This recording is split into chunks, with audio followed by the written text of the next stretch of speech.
Previously on the class of 2025. How you feeling? Actually pretty good and nervous too at the same time. The story of freshman year is starting off stumbling. You know, they're going to be pushing you a lot harder, a lot more, because they want you to graduate. If I can get one not to be in the streets, you know, I did my job. Freshman year has been great. I've made lots of new friends. A little bit of applause, celebration. It's over. You did it. That was freshman year. Now, the class of 2025 has finished sophomore year. OPB has been there from the start. 1, 2, 3, 4, 5, 6 corners. 6 corners, 6 sides. It's a hexagon. And 6 In 2012, we set out to document the stories of 28 Oregon students, starting when they were in kindergarten. When the state set a goal to have 100% of Oregon students graduate from high school by the year 2025. If successful, Oregon would catapult its rock-bottom national ranking to the top. I'm Elizabeth Miller, education reporter for OPB. This is the class of 2025.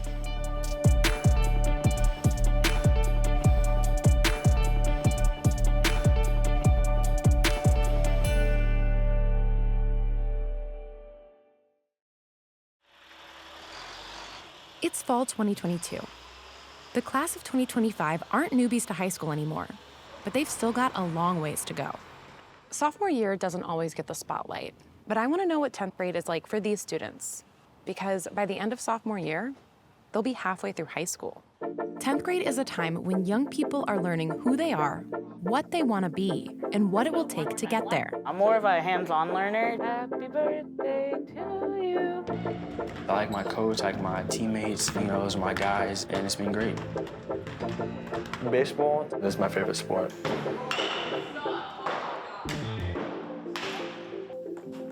The future feels like it's getting closer, and that can be scary.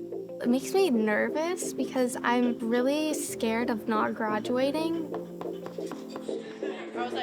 There's definitely a lot of stress and pressure about my future. The class of 2025 had extra support as freshmen, especially after the pandemic. 10th grade is different. They're not getting their hand held as much. I think we're trying to put more responsibility on their plate. Meet Anais. She loves to crack jokes and sing. Mr. Silva, how could you? You gotta start with that side. No, we gotta start with Metallica. I do like choir. Choir is fun. And I feel like, even though it's an elective, I feel like it's more helps me with understanding myself and like where I'm placed at in kind of like the school. Anais has choir first thing in the morning. I don't belong here. It's only 9 a.m. I'm going through this way. And there are still 5.5 more hours left in the school day.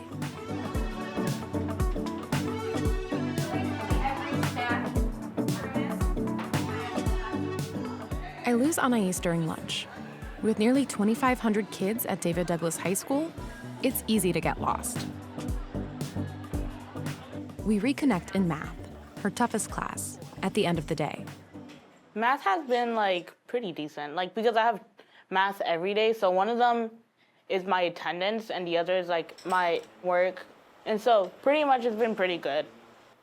Kind of recently we found out that I'm anemic, so I'm like extremely tired. I can never manage to stay up in school. What is the warm up? Like the only thing that could probably keep me up is like fidgeting with something or having something in my mouth. What really worked for me was like candy. So depending on the class, I'll actually take a short little nap. It's on each student to show up for class and make it through the school day. If they don't, the consequences are real. It's hard to graduate if you're not here. Kagan Young is a counselor at David Douglas High School. Tie your shoes. I'll catch up with you later. We have students that are roaming the halls during the day, and we're constantly trying to track them down and either encourage them to go to class, or if that doesn't work, find a place for them to be. I go out on a walk in the hall, and maybe I run into 10 students that happen to be in the halls walking, maybe with a past, with purpose, or wandering around. And what I think it takes is the times that I see someone I know, it's the relationship, one. And the second thing is it's me taking the time to say, where are you coming from and where are you going? And then walking with them all the way there through those next steps, right? Do you need to go to the attendance office first and check in? Okay, let's go do that. The teacher-student relationship is huge when it comes to whether a kid graduates. All right, you're in. Yep, see you later. It's one of the key factors in overcoming absenteeism. This is Osvaldo. He's always been kind of a popular kid and into sports.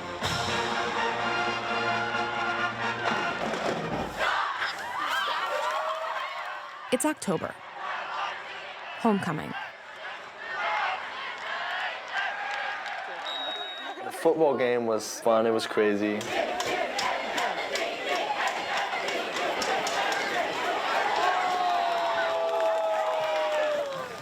The best part of coming to school for me is I like to see my friends. I should have dressed up better. This is Mr. To my baseball coach. I don't know what he's wearing now, but gotta dipped out, yo. Going to the dance? It's kind of fire. It's kind of fire. Yeah, I'm going to the dance. Are you going to the dance? Yeah, I'm going to be wearing this. That's why I'm wearing this, Ozzy. We ended up losing. I thought we were gonna win. That sucks.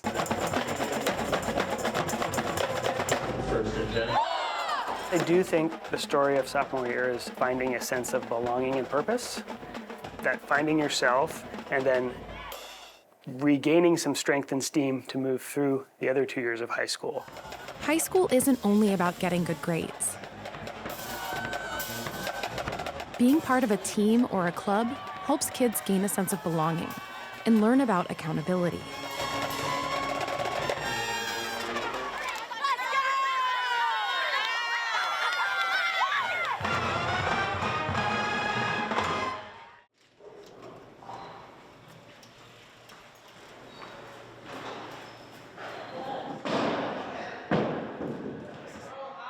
I don't miss that much school, especially in baseball season.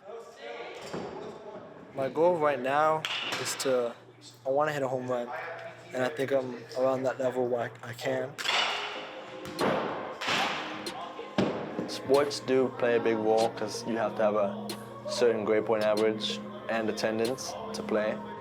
If your grades were to drop, you wouldn't play. And if your attendance drops, you can't play either. And the coaches really ride you about that. And it sucks watching your team play and you just having to watch. So you don't want to be in that position. I think all of the extracurricular activities that we and other schools offer, I think that helps engage them. But I think more than anything, what helps students come to school and be there on time and stay there is that they feel comfortable with the adults in the building. I'm feeling really good about my coaches, and I'm happy that they're here to help me through this process of high school. Osvaldo ended up missing about 13 days of his sophomore year, an attendance rate of about 92%. That's good. Meet Josh. He's upbeat and wants to be a leader at his school. Sophomore year, is more of like, you know what to do now. Do not make the same mistakes. So, I'm just more focused in, more locked in. It's all about school first and then basketball because, you're playing for the school. And if you're going to play for the school, then you have to do the work. You have to come to class. You have to be responsible. You can't get in trouble. Being involved in school and sports has paid off for Josh. He won an attendance award his sophomore year. As soon as the season starts, we see a dramatic increase in attendance rates across the board in our whole program. And in the fall, we tell the students in our workouts that when you try out for the team, we will look at your attendance. Being here, making the effort to, get out of bed and get to class is an important thing. Josh is great, and his mom, Sharnis, I really got to know during the pandemic because when schools closed, I wasn't seeing all the students at school like I used to. Instead, I was calling their parents, some of whom I had never met or talked to before. Josh is 4th out of 5 siblings. He's got a younger sister. They've got a dog. Hi. Hey, Sharnessa. How's it going? Good, thank you. Welcome, welcome. So we're here at your house. Tell me how your parents and how your family kind of influences you. Yeah, they are very encouraging people. They all want me to do very well, and growing up around that environment is what I live for. But Sharnessa says that wasn't always the environment Josh experienced at school. He was seen as a black boy with behavior problems, and not this amazing kid who is very bubbly and very energetic, especially in elementary. There was so much focus on his behaviors that it just took away from who he was. Now I think that there's this independence there. He's being his beautiful black young self. There we go. Josh has the benefit of strong family support at home to help him succeed in school. Being a leader for my little sister, being supportive for my parents, making sure my grades are set. When I go home, they have nothing to worry about. Students with parents who are engaged in their education are more likely to graduate. She doesn't never win. She never win against us. This is Ava. As a little girl, she loved singing. Maybe we can find a way. There's got to be a solution. How to make a brighter day. What do? We got to give a little love, have a little hope, make this world a little better. Try again. And she still loves to perform. We love you, Conrad. Oh, yes, we do. We love you, Conrad, and we'll be true. In sophomore year, Ava was cast for 3 roles in the musical Bye Bye Birdie. I'm playing the mayor's wife, a reporter, a parent. I'm playing a bunch of different things. And it's kind of a small role, but I like having a bunch of different costumes and not just sticking to one character.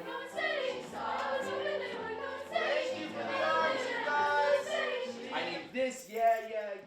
Right? Michael Givler teaches theater at David Douglas. They build relationships within a group and within a job role. That's huge, right? How do I rely on you not just as a friend, but as a coworker? They learn how to manage themselves in a stressful situation. When I'm on stage, I try my best to focus on the scene itself. We're about to go.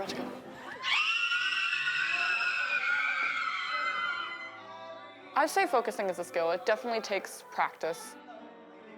I've had a lot of trouble focusing this year, but I just try my best to surround myself with people that I feel comfortable with. Kids want to achieve, and they also want to follow through with everything everybody else wants them to do. What keeps kids from graduating? Life keeps kids from graduating. School is part of society. And society has lots and lots of problems, and our society is not fair. And school happens inside of that. And so I think schools then must reflect what's happening in the rest of society. Meet Kaylie. She's creative, soft-spoken, and loves her puppy.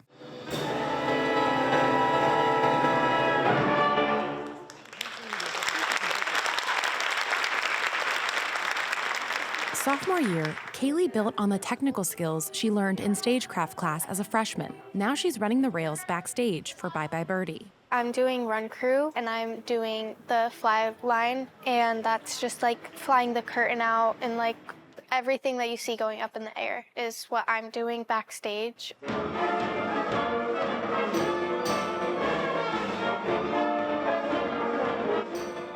One thing that I think about and that puts a lot of pressure on me is if I am not quick with my scene change, it affects everybody else more than if somebody else messed up. It is sort of scary. Me on the Ed Sullivan Show. I feel like it makes me feel better because I know that I'm not just going to school, going home and doing nothing. I'm putting work into the school that I go to.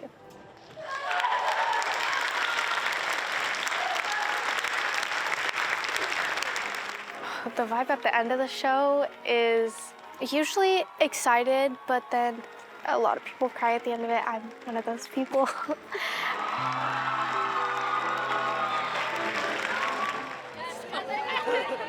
A few weeks after putting on the school play, Kaylie went to the winter formal. I'm here with my friends over here.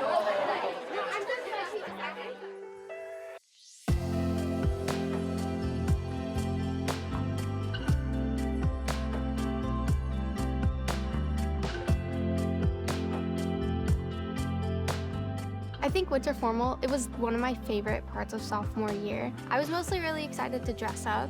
At first I thought that I was gonna hate wearing a dress and heels, but I really liked it.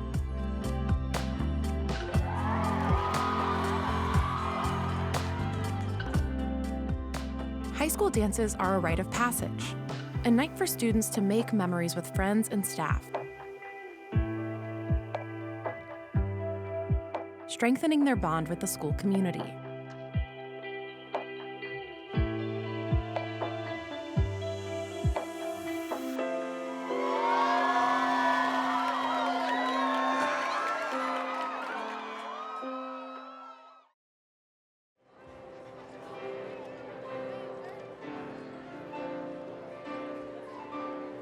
Ava says sophomore year was really busy for her, from being part of an elite choir and the musical to a full schedule of classes.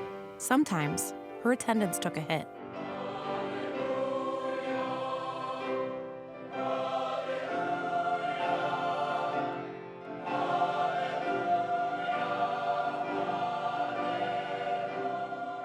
Partway through sophomore year, Ava lost her grandmother. They were really close.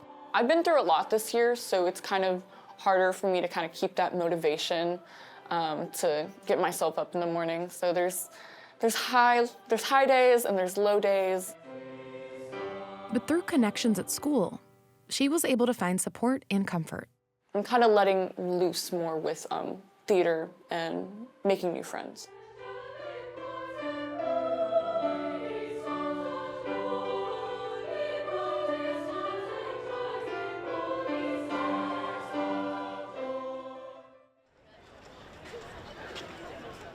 By January, sophomores are a third of the way through the school year, with so much more on the horizon. But here's the thing. Sports, choir, clubs, school dances do a lot to keep students engaged. But not every kid gets involved. And sometimes, students don't show up to school. Especially if it's a student that's had attendance challenges in elementary and middle school, it just compounds in high school where you're not there to get that extra help to maybe get you across the line to graduation. Anais missed a lot of school sophomore year. Her attendance rate was 80%. Anything less than 90 is a red flag. Compounding things, she also went through her first big breakup. So that affected me a whole lot. So right after that, I haven't been showing up in school and stuff. And honestly, I really do regret it because I feel like it shouldn't have that impact on me, but it did. She enlisted some extra support to help her keep going. This is Kyle. We all love him, especially my friends, more than me, probably, because they always try kidnapping him. Kyle is an emotional support animal. Even though you can have them here at the school, I'm terrified of dogs and I don't want a cat because they'll just run off. So I feel like if you want an emotional support animal that will actually stay with you and stuff, have a stuffed animal. Have a Kyle. For some students, going through a tough time leads to failing a class. But that doesn't mean graduation is a lost cause. Schools often have programs to catch students before they slip through the cracks. At David Douglas, that program is located in a far corner of the high school's campus, a modular classroom called Day Academy. Nate Owings is one of the teachers. I'm pretty strict. I'm kind of old-fashioned, rule-bound, but on the other hand, I'm fair. So I'd say firm but fair. I like having kids follow the rules. I don't let them run the classroom. They know who's boss. And I focus on a couple of things. Number one, that they attend well, and number two, they do their work. Those are my battles. The class is mostly independent, but Nate supports individual students directly. Sometimes if I'm concerned about grades, so I call them up We talk about that. And what I found is that grades and attendance are so closely related that I can usually look at one of those and know what the other is. Nate's firm but fair approach is different than some other teachers, like Stephen Andreen, who takes a softer approach. Nate is the last line for students at risk of failing, while Stephen teaches students in traditional classes. They're different strategies with the same goal, motivating and supporting students to keep them coming to school and ultimately to graduate. You want to welcome them back and, help get them back on track, but at the same time, we want to build in that responsibility where it's like you can't just disappear for a couple weeks and then come back and, get your B. It's difficult, it's a road back, and we got to teach them to, do that the right way, because, I don't know, it's not that forgiving everywhere else. Guys, it feels like we need more time, yeah? Yeah? We'll play the game next class. Meet Rayshawn. He's long been into sports, especially football and basketball. How's math going this year? Good. Yeah? Rayshawn is a sophomore at Rosemary Anderson, an alternative high school in Southeast Portland. He started going here freshman year after being suspended from David Douglas. I'm here checking in with him. At this school, teachers struggle to keep kids in school and away from violence. The connection between teachers and students is critical to achieving that. A lot of absences. Fridays are like that sometimes, though. Last year, Aubrey Williams was Rayshawn's science teacher at the school, but she doesn't work here anymore. Rayshawn misses her. I was like my second mom. I was like my best friend. She was always on me about my schoolwork or just making sure I got home safe, just stuff like that. I text her every day, or I try to, but. What do you say? I just be like, how's your day going? Just checking in. Across the state, students are losing teachers they trust, some to burnout. And losing a teacher means losing a connection to school. A recent survey found over half of teachers nationally are considering leaving the profession sooner than planned. My name is Tony Fujiwara, and I'm the former Integrated 1 and Integrated 2 math teacher at David Douglas High School. Tony taught for 17 years, but this year, the pressure of teaching reached a tipping point. She felt responsible when her students failed and said she didn't have support when it came to problematic student behavior. It came to a head last winter at school. I thought I was having a heart attack, and I think it was just my body saying, you're doing too much. And ultimately, I burned myself out. The biggest challenge that changed things was COVID, and I think it forced people in that time that we were away to do a lot more self-navigating, and people came out in general different people. And I think the school didn't respond by supporting, because we just expected maybe it would just be okay, we're back to normal again. Many of the instructional assistants didn't get filled, and that left me and many teachers in unsupported classrooms where we have these high-need students and we don't have any support. So when I say after 17 years the system broke me, it's because the weight of everything continues to fall on teachers.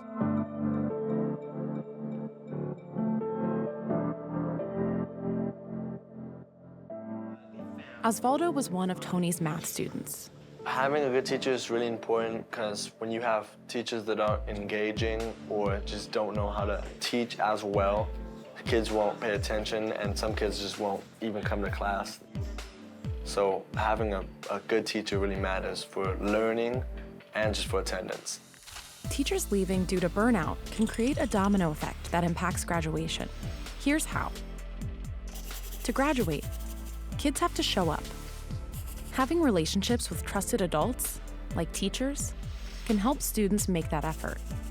But supporting teenagers who've been through a pandemic is stressful, leading some teachers to burn out and quit, breaking that supportive connection. That can cause students to disengage from school and become less likely to graduate.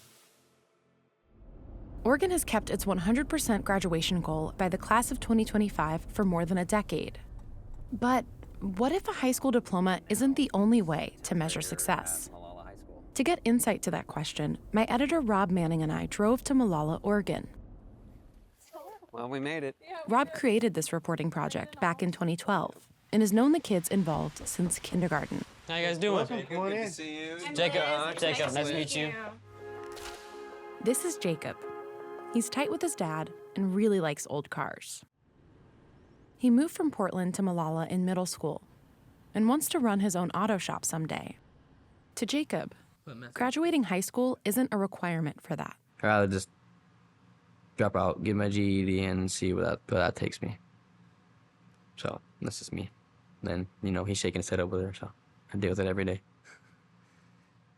Jacob says studying English and history is pointless for becoming a mechanic, and he doesn't like how kids treat each other at school. School, in my opinion, now, it's just, that's the drama zone. That's all people get their anger and yell at people and fight. It's all right there. So I don't like going. As a freshman, Jacob was wrapped up in that drama. My anger was spiking all the time. I got a reputation at that school just because of my anger. I used to bust up the lockers and everything else, my knuckles. I came home, he see my knuckles all messed up one time. Mm-hmm. And the pandemic didn't help, certainly, right. But it's no excuse either. Just how things are right now, and it's frustrating as a parent. What can we do better? That's why I'd rather just work. I like hands-on work. Still want to own my own shop. Still want to be a mechanic. That's still it. Ain't gonna change.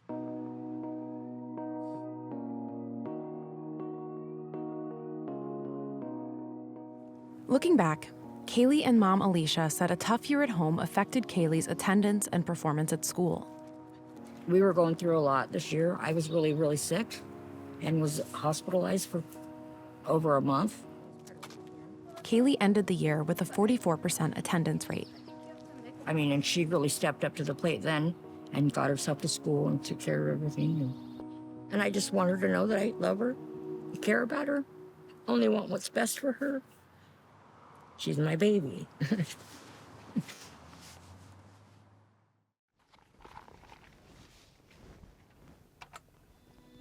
After another year of high school, the class of 2025 is moving on. That's a wrap for sophomore year. I think sophomore year from beginning to end is kind of like a whole roller coaster for me. My friends, family, and teachers have gotten me through sophomore year. It was such an emotional thing, especially, But they supported me so much, and I'm really grateful for that.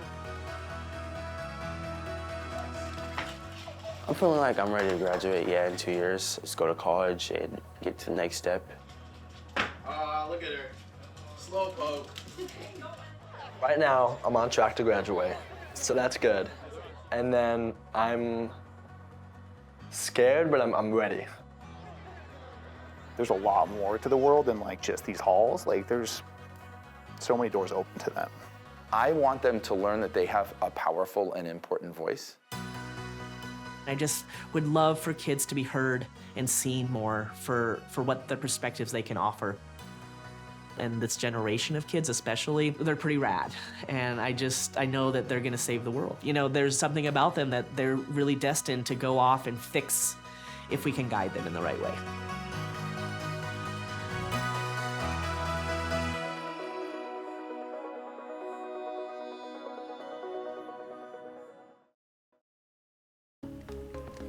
I'm Elizabeth Miller, reporter at OPB.